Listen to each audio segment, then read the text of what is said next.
and players mobbing. But Michael Jordan is not only the best basketball player, but he's the most exciting basketball player to ever play. Tatum fires away, pumps it in, 51 for Jason Tatum. The Big Three NBA podcast is powered by Prize Picks, the exclusive daily fantasy partner of the CLNS Media Network. Hello, everyone. Welcome to the Big Three NBA podcast. The Eastern Conference Final matchup is set. Sherrod Blakely, Gary Washburn. I'm Kwani Lunis.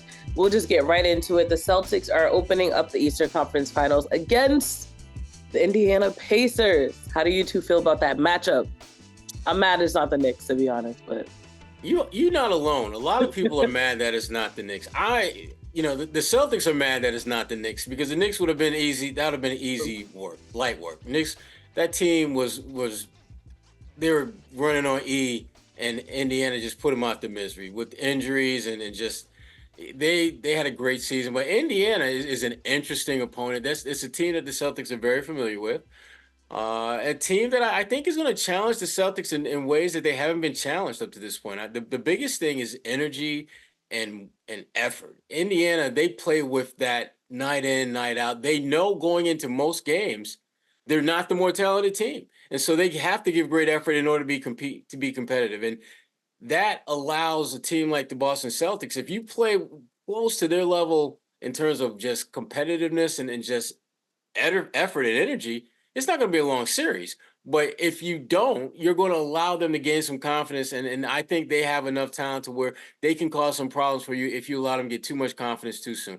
And they're coached by, as Gary knows, one of my favorite people in the world, Rick Carlisle. Stop hating, Gary. Stop hating on my boy Ricky. That's my dude. That's my dude. My dude has done a hell of a job. This might be the best coaching job Rick Carlisle has done.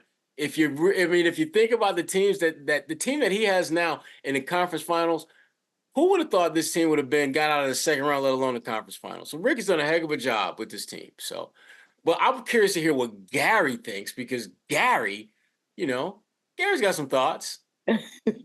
I think it could be a competitive series, but I was not impressed with Indiana and the Knicks. I just wasn't. Like, they lost the first two games. They came home and they had to win game 3 on a 30-footer.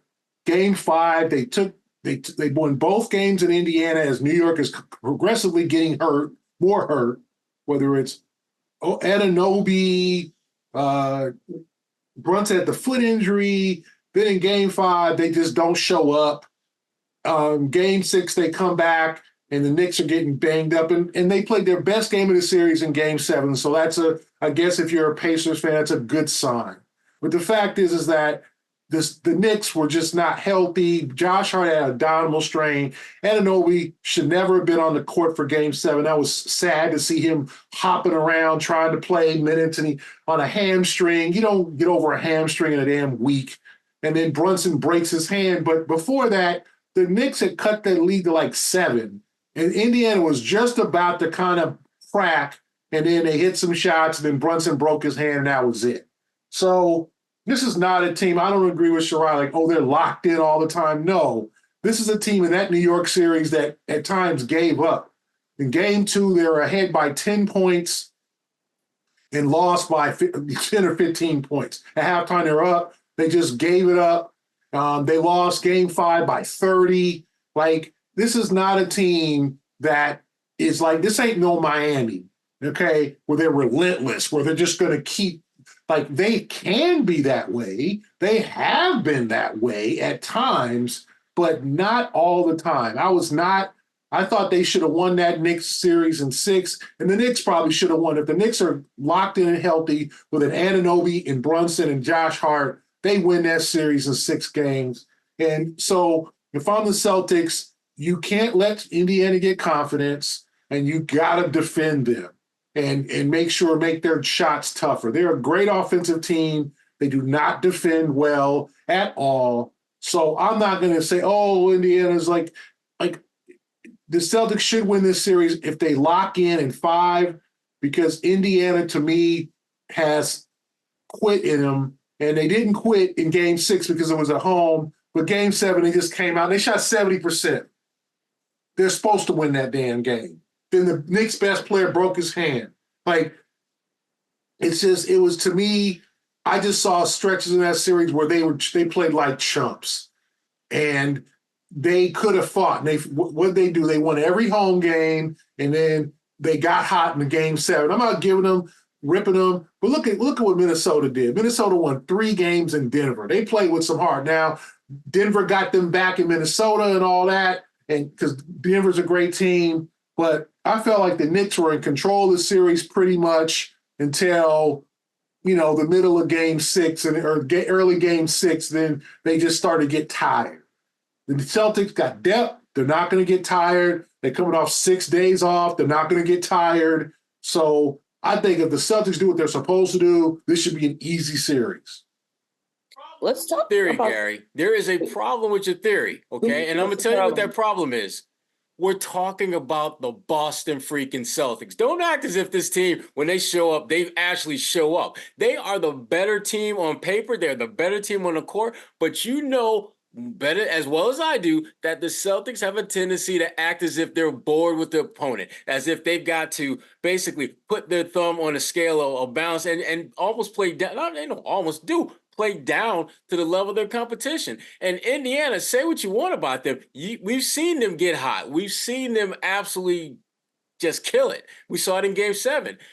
Now, am I expecting them to do that? No, but I do know that if the Celtics allow themselves to get bored with the process, which they are prone to do, if they don't defend, which we've seen stretches where they don't do that, and if they do those things that allow Indiana to get confidence, this can be more of a series than it should be. I agree with you. This thing should be over in 4 or 5 games.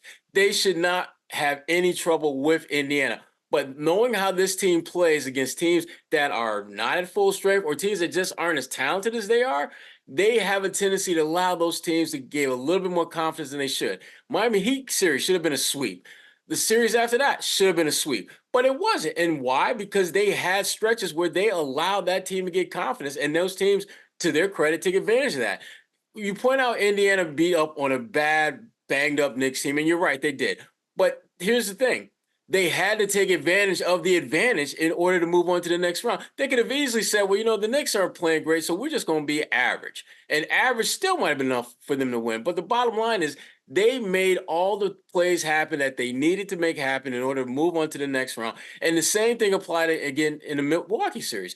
Again, they've won every series up to this point where a significant key player on the opponent either missed the entire series or missed significant portions of the series. This is Sherrod Blakely with the Big 3 NBA podcast, and I wanted to talk to you about Prize Picks, America's #1 fantasy sports app with more than 3 million members. It is the easiest and most exciting way to get in on the action while you watch your favorite sports teams and players compete. You just pick more or less on 2 or more player stats and watch the winnings roll in. Get in now on the playoff action and win up to 100 times your money on Prize Picks as you and the world's best players take the game to a new level during basketball's postseason. You can now win up to 100 times your money on Prize Picks with as little as 4 correct picks. Yes, just 4 picks can multiply your money big time. You can turn that $10 investment into a $1,000 win with basketball, hockey, and other sports entries today on Prize Picks, America's #1 fantasy sports app. As a longtime fantasy league player myself, Prize Picks is the perfect what's next to satisfy my fantasy league itch. You want into? Here's what you have to do. First, you got to go to prizepicks.com/CLNS and use the code CLNS for a first deposit match up to $100. That's right, prizepicks.com/CLNS. Use the code CLNS for a first deposit match of up to $100. So, that being said, you get a chance to pick more, you can pick less. It's that easy. They beat Milwaukee without Giannis. Like, I'm not saying whoop-de-doo. And Dame missed 2 of the games. Like, right.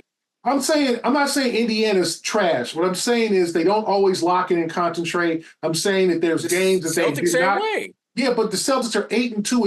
If you look at the rest of the playoffs, Sherrod, every team is. Denver lost 3 home games. Minnesota lost 2 games at home. There was no. Oklahoma City just lost in 6. Like, there is no perfect team this year. There is no, like, you're saying, okay, the Celtics should have swept both series. That's asking a lot. Like I just said, good research. And I mentioned this before. The 08 team, the team that everybody loves, was 16-10 in the playoffs. They lost 10 playoff games. Like, the Celtics have lost 2. They lost when Miami had a crazy great shooting night, and they lost 1 game, which a clunker. So out of the 10, I'm not going to say that game 2 against Miami was a clunker. I'm saying they didn't play good defense. And Miami did what they never did in the rest of the series, was hit shots. Cleveland was, the Celtics won at Cleveland with Mitchell scoring 33 points, and then they won game 4 and game 5 when Cleveland was a better defensive team with Mitchell off the floor. And I'm not saying that they were a better team with Mitchell, but defensively they were better. So to me, every team has its flaws. I'm not going to rip the Celtics like as much. They went 8. Remember last year, they went 6 against the Hawks and 7 against the Sixers to get to this point. This team did it in 10 games, 4-1, 4-1. So, okay, everybody's hurt. New York's hurt. Like, everybody, they couldn't help who they played. I'm saying is, I was not impressed with how Indiana kind of toyed with New York to make it a 7-game. Indiana should have won that series if they locked in. They should have won game 1. They blew it. They checked out of game 2. They won at home, of course. Oh, they went at home. Game 5, when it was on the line, they lost by 30. Like, this is a team that flaws. So you're right. The Celtics have a tendency to slip, and you hope they don't slip in game 1 or 2. But I think if they lock in and do what they're supposed to do with their rest, they should make this an easy series. But Indiana has a talent to maybe win 2 games. I just did not like Indiana's entire makeup for that Knicks series. I just thought they kind of backed into winning, and they had one really hot night. They played their best game in game 7, and the Knicks had nothing left. They've been running to the ground. So I want to see Indiana playing against a fresh team, a team that's not have 2 or 3 of their best players out like Milwaukee was. And like I said, I give them credit for beating Milwaukee. Any team, Milwaukee, but they were playing against Chris Middleton and them. That was it. Like, it was in them. No, not a lot of Dame, no Giannis. So I just think they haven't been tested. The Celtics, I can't blame them for going 8-2. I'm just not gonna, they should have blown out. They should have swept both series. Like, how many playoff they should have swept both series. How many playoff teams do that? How many championship teams go through 16-0 or 16-2? It's just not a lot. Like, it just isn't. Like, every team, I said, the damn 08 team lost 10 playoff games. Like, like all these teams that we put on a pedestal, you lose. Some team comes out and gives you a 7-game series. The Celtics Cleveland could have won game 5. They were scrappy. They couldn't quite make it. And the Celtics stepped up. Like, sometimes you just got to handle your business. You got to take and keep it moving. And a win's a win. This ain't the art. You ain't playing. This ain't gymnastics. This ain't 10.0s. This ain't, this ain't, what's her name? Gabrielle. Douglas? Yeah, this ain't Gabby Douglas. This ain't, I was going to say Dominique Dawes. That's dating myself. This ain't Gabby Douglas. This ain't, you got Debbie Thomas? No, yeah. The winner gets 10.0, and if you get 9.5, you lose. Like, the Celtics have been the most impressive team in the playoffs so far besides Minnesota. And it's like, and look at Minnesota lost 3 times to Denver. Denver lost 3 home games. Dallas looked terrible in their game 1 against Oklahoma City. And OKC couldn't make it out of the second round. So the Celtics have a shot here to really make it easy on themselves. But like you said, Sherrod, they got to lock in. No slippage. No letting Indiana jump out to a 20-point lead. Facts. Let's talk about someone who is already going to be an X factor in this series for the Celtics, and it's Aaron Nesmith, the 2020 draft pick for the Boston Celtics, ends up getting traded in 22 and always seems to have this revenge game / chip on his shoulder against Boston. And even more recently, he had a career high 19 points in Indy for their Game 7 wonder over the Knicks. So What role do you think he'll have on this series? What you got, Gary? I think Nesmith is going to, obviously, as he does, always play with his hair on fire, play with a chip on his shoulder. He's going to try to, give Tatum or Brown his toughest defensive efforts. Like, I understand that. Like, Nesmith is a guy that concerns me if I'm the Celtics because he can get hot from three, and he does play with a chip and edge, and he's probably their best defender. And so, I mean, if you include Miles Turner, but Miles Turner is a rim protector, but not always a great defender, especially when he's away from the basket.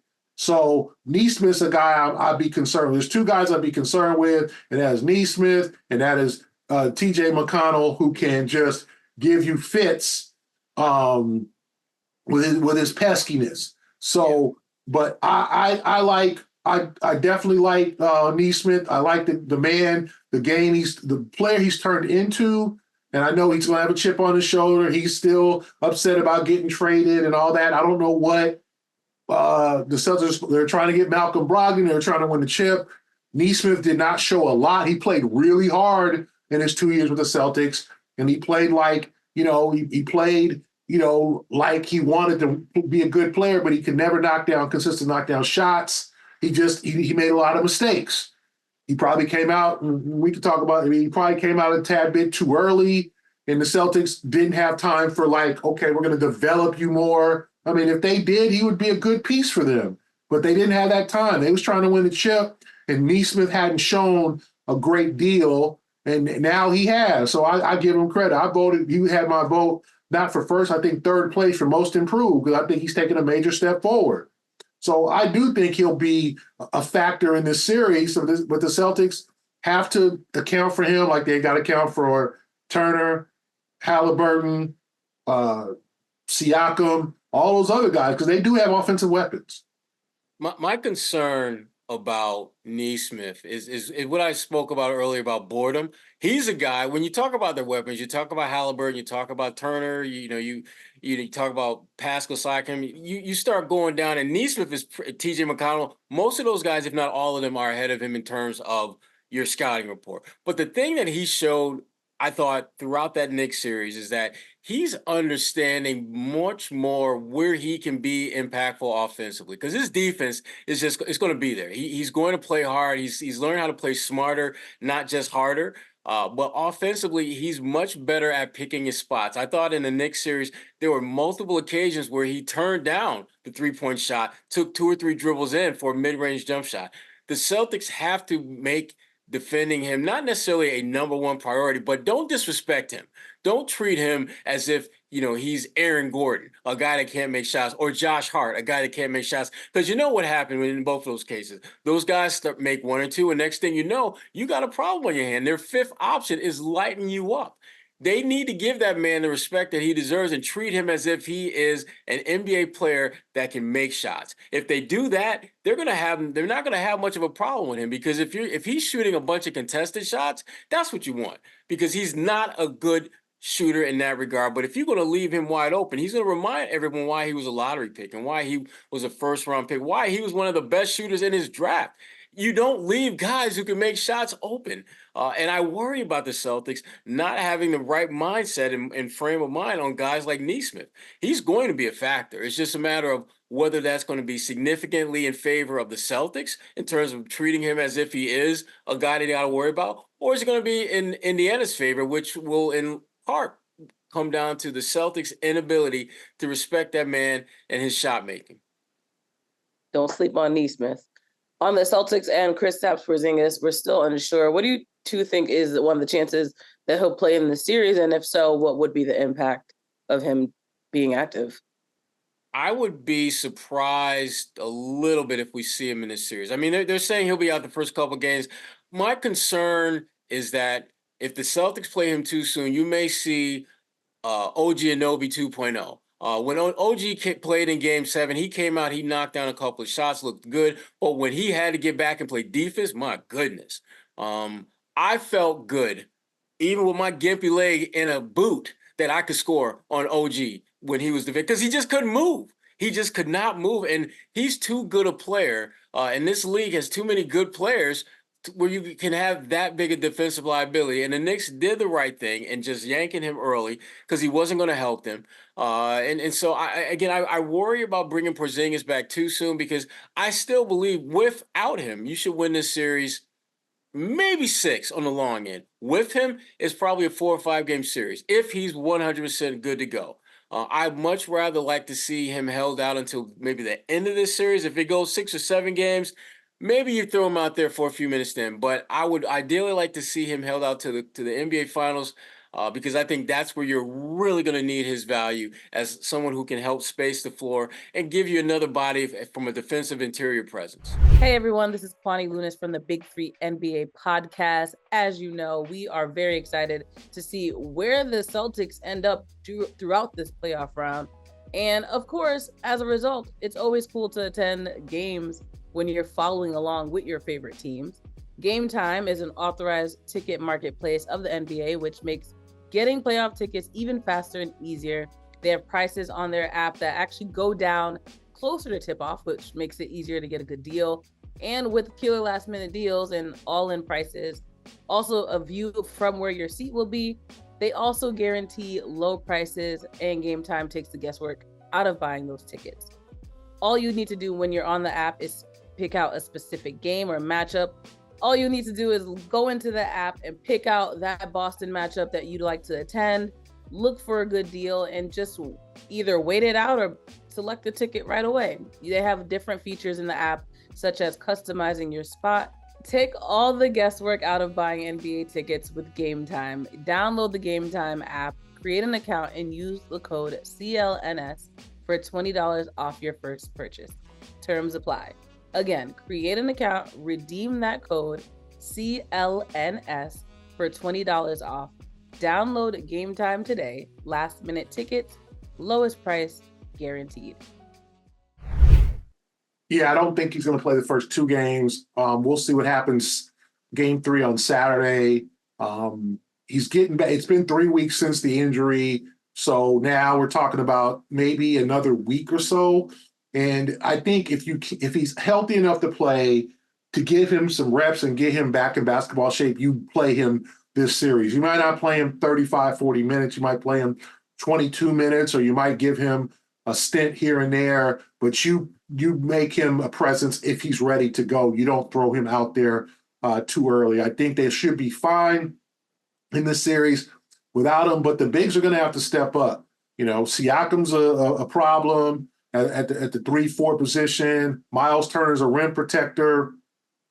Isaiah Jackson had a really good series against the New York Knicks. He's a guy who didn't play much this year in terms against the Celtics. You didn't see a lot of Isaiah Jackson, but he had moments against the Knicks.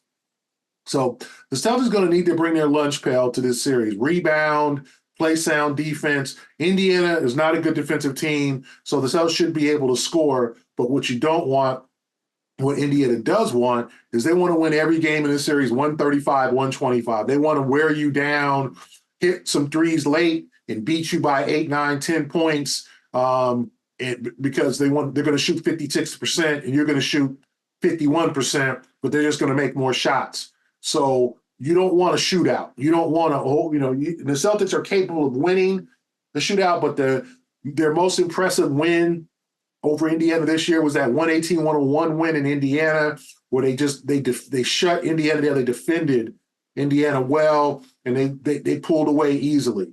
And they obviously could talk about the 55-point win at the Garden, but Haliburton didn't play in that game. So I think the Celtics should look at that 118-101 game as a blueprint. In the last game with Siakam, where I think they won by 6, which I think was kind of a struggle here and there. But I think the Celtics should just rest Porzingis until he's ready, not, I think I can get out there and do something. No, ready. And then play him if he's ready, not any time before. And finally, when we look at this matchup overall, one that stands out is the kind of what you touched upon earlier, Sherrod, the coaching matchup, Rick Carlisle versus Joe Mazzulla. What do you think are the blind spots for each of those coaches in this series? Well, the thing about Rick is that he's really good at just building a system that works with the talent that he has in hand. I mean, when he had teams that weren't that proficient in terms of scoring the ball, he made them a very defensive-oriented squad. The team he has in Indiana now, they're not very good defensively. So what has he done? He's leaned into the ability to score and really make their imprint at that end of the floor. But the blind spot, I think that he probably has in this series is I think the Celtics bench. I think those guys are the just collective X factor that I think Rick might not be given the kind of attention to, because his focus is going to be on Tatum, obviously, and Jalen, and those guys. But I look at guys like Luke Cornett and Xavier Tillman and Peyton Pritchard and Sam Hauser. I look at those guys as being potential difference makers in this series because they are going to have opportunities to get hot. Tatum is going to score regardless of who he's playing. But when you put Sam Hauser and Peyton Pritchard and those guys in a situation where they're playing defensively challenged players, they have the potential to be even better offensively than they normally are. And conversely, because they are in a culture that is rooted more on defense than their opponent, they're going to play a little bit harder at that end of the floor than, let's say, most of the Pacers players. And so I think that's Rick's blind spot. As far as Joe is concerned, I worry about game 2. I expect the Celtics to win game 1, but I worry about game 2 because Joe has shown an inability to adjust from winning game 1 to game 2. And it's kind of mind-blowing when you think about it, because the playoffs have historically been all about adjustments. What is a coach going to do from one game to the next, regardless of whether they win or lose? And that latter point, regardless of whether they win or lose, that's where Joe gets in trouble. It seems that when he has a plan that works effectively in game 1, he decides to just roll that out there with no real significant or even minimal adjustments in game 2. And once game 2 starts going in a direction that is different than game 1, he doesn't seem to have the ability to redirect his squad or his game planning or his X's and O's to limit that. The Miami Heat was a perfect example of that. Miami in game 1 basically got that ass whipped, but they did some things that were nice at the very end, and they built off of those things going in game 2. Cleveland did the same thing. Late in the game, they started going to Mobley a little bit more. What did they do start of game 2? They made him more of a focal point. I worry that Joe is not going to see, if let's say they win game 1 convincingly, that I worry that he's going to use that time at the very end of the game where basically it's a matter of not if they'll win, but when this game is going to be over, that he's not paying attention to what's happening in that moment. He's not taking those detailed notes in that moment, because guess what? If they're doing some things at the end of the game that's working, they're probably going to try to start the next game with that. And we've seen that happen in the last 2 series. So that, to me, is Joe's blind spot. Hopefully, Joe has figured out that is one of his weaknesses and will address that if they win game 1, and he'll figure out, just try to minimize some things the opponent, did that worked well in the latter stages. But I'm not confident he will, because I've seen it more than once, and we saw it last year. So I'm curious. I'm curious what Gary thinks on the blind spot question. Yeah, I mean, I think Carlisle's a top coach, and I think yes, he is. And he's changed his style to adjust to this team. He's usually a defensive-minded coach. If you look at his championship team in Dallas, there are a bunch of dogs who play defense, who shut down Miami to win that championship. This team is just a freewheeling offensive juggernaut, and he's changed that style. And the question is, how long can you run with that style? And if you're Indiana, there's a reason they were 6th in the East, right? Worse than Cleveland, worse than Orlando, worse than Milwaukee, worse than the Knicks. It's because they couldn't sustain that at times. And as much as they won it, they were made to the finals of the in-season tournament, and they were looking great in December, they kind of struggled at times in the second half of the season. So if you're Rick Carlisle, you got to get your guys to play 100% effort, 100% ball, and also maybe throw a defensive wrinkle at the Celtics. And I think he'll try to do that. And I'm concerned, like Sherrod said about game 2, make it easier on yourself, you the Celtics. Come back and win the first 2 games of the series, put all the pressure on Indiana to now have to win 4 out of 5 to take the series. And let's see how much gil and how much desire they have knowing that they're down 0-2. And so I think that the Celtics need to come out with some fire on Tuesday. The crowd needs to be ready, like punch first. That's the one thing I'm concerned about, is Indiana coming off this Game 7 win, going to come there and be like, oh, we're going to run the same offense, see if you can stop us. And are the Celtics going to be prepared for that? And then Game 2, if you do win, what you going to do when they adjust? Because Carlisle's going to try to just extend the series one game at a time. Like, you're not going to, Carlisle's just going to keep trying things because he's that smart of a coach, right? But as what happened in Cleveland, what happened in Miami, the Celtics should prevail because they are the better team. If they just play consistently hard, they don't necessarily have to play great ball in all the games, but just play hard, consistent, rebound, defend, things you can help, rebound and defending. The offense might not be on all 100% of the time. You should be fine in a series because Indiana does not defend, so you should be able to score. But also, you got to shut them down. You can't have them score 125 points a game in this series. Just say, hey, we want to keep Indiana under 110.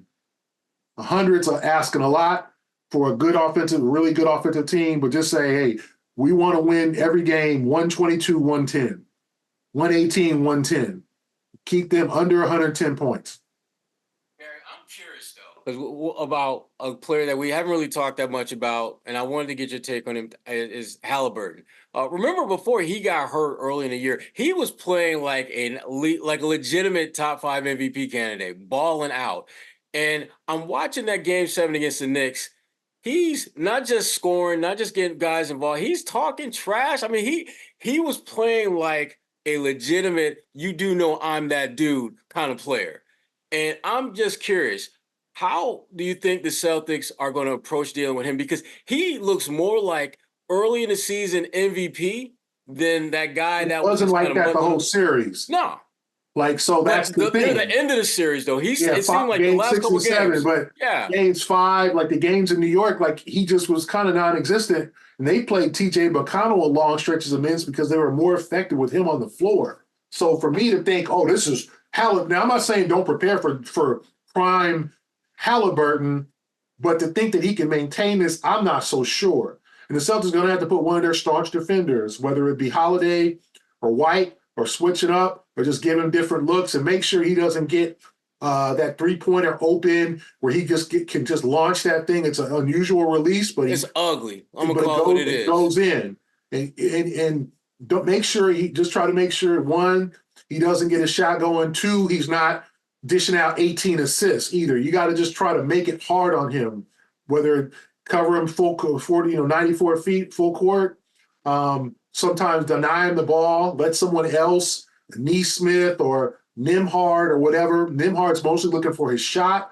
Make sure make him turn him into the playmaker.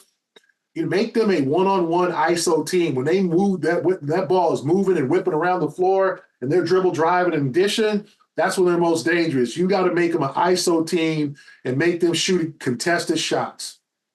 I tell you what, though. I mean, you go back and look at the Knicks series, and I know Nembhard, he came up big in the one game, but he was getting filleted most of that series by Jalen Brunson. I mean, to the point where, to me, when I look at their team and just their defensive shortcomings, he's the one guy that if you're the Celtics and you got into a situation where you wanted to go ISO just for like 2-3 minutes, just give it a look, whoever he's guarding, that's who I'm going to. I think he may be the weakest link on their team defensively, which is saying a lot because they kind of suck as a group defensively. Yeah. Well, Game 1 is on Tuesday. Game 2 is on Thursday. And, of course, we'll continue to follow that series here on the Big 3 NBA podcast. That's all for this week, but we'll be back soon. For Sherrod Blakely and Gary Washburn, I'm Kwani Lunis. We appreciate your time.